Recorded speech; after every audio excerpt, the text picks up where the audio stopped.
ভাই সব ফুটবল ম্যাচে তো গোলের পর উদযাপনের দৃশ্য আমরা সবাই দেখি, কিন্তু আজ আপনাদের এমন একটা উদযাপন দেখাবো যেখানে গোল নিশ্চিত হওয়ার আগেই সেলিব্রেশন শুরু হয়ে গিয়েছিল। আমি নিশ্চিত দৃশ্যটা আপনার চোখ এড়িয়ে যেতে পারবে না। এই ভিডিওটা দেখুন, এস্তেভাও উইলিয়ান বল নিয়ে ছুটছেন, জাস্ট একবার পায়ের টোকা দিয়েছেন, এখনো তিনি ডিবক্স অব্দি আসেননি। সাথে এখানে আরো বড় বিষয় হলো এস্তেভাওকে পরাস্ত করতে তার সাথী দৌড়াচ্ছেন বিপক্ষ দলের ডিফেন্ডার।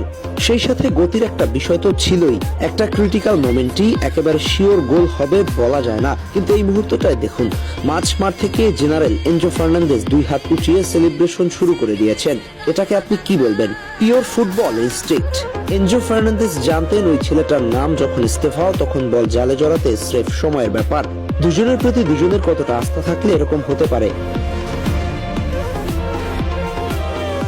আচ্ছা, আপনাদের কি সোনালী দিনের সেই কথা মনে পড়ছে যখন মেসি আর নেইমার বার্সেলোনার মাঠে এক অদ্ভুত টেলিপ্যাথিক কানেকশন দিয়ে পুরো বিশ্বকে নাচিয়ে বেড়াতেন? ব্রাজিল আর আর্জেন্টিনার চূড়ান্ত রাইভালরিকে বুড়ো আঙুল দেখিয়ে তারা যখন এক হতেন, ফুটবল তখন কবিতা হয়ে উঠতেন।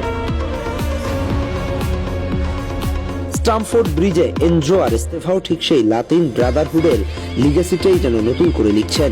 মাঠের বাইরের চিরপ্রতিদ্বন্দ্বী, একই ক্লাবের সবুজ, একে অপরের আত্মার আত্মীয়। কেন এনজো এতটা নিশ্চিত ছিলেন, আসুন একটু উন্মোচন করি। চেলসির জার্সিতে যখন পেদ্রো নেতো কিংবা ননি মাদুয়েকেরা বল নিয়ে উইং দিয়ে ঝড়ের গতিতে ঢোকেন, সবার মনে কি তখন একটা খসখাসানি থাকে না? মনে হয় না যে আরে ভাই, এত ড্রিবলিং তো করলি, এখন ফিনিশিংটা ঠিকঠাক হবে তো? তাদের খেলা স্পিড আছে ঠিকই, কিন্তু সেই ভরসাটা কই? ঠিক এখানেই এস্তেভাও আলাদা, ঠিক এখানেই এনজোর ভরসার জায়গাটা আলাদা। এই ছেলেটা যখন বল পায় তখন তিনি প্যানিক থাকে না। এনজো জানতেন সামনে কোনো আমতা আমতা করা ফরওয়ার্ড নেই। এনজো দেখিয়েছেন অটল বিশ্বাস, আর এস্তেভাও দিয়েছেন সেই বিশ্বাসের জাদুকরী প্রতিদান। এটাই হলো মাস্টারমাইন্ড মিডফিল্ডার আর কিলার অ্যাটাকারের পারফেক্ট যুগলবন্দি। যখন আপনার সামনে একজন গোল মেশিন থাকে, তখন মাঝ মাঠের প্লেমেকাররা রূপকথার পাস বানাতে ভয় পান না। ব্রাজিলিয়ান ছন্দ আর আর্জেন্টাইন ভীষণ যখন এক মোহনায় মেলে, তখন প্রতিপক্ষ ডিফেন্সের আর কোনো উপায় থাকে না। এটা লাতিন ফুটবলের আভিজাত্যের এক বিরাট স্টেটমেন্ট।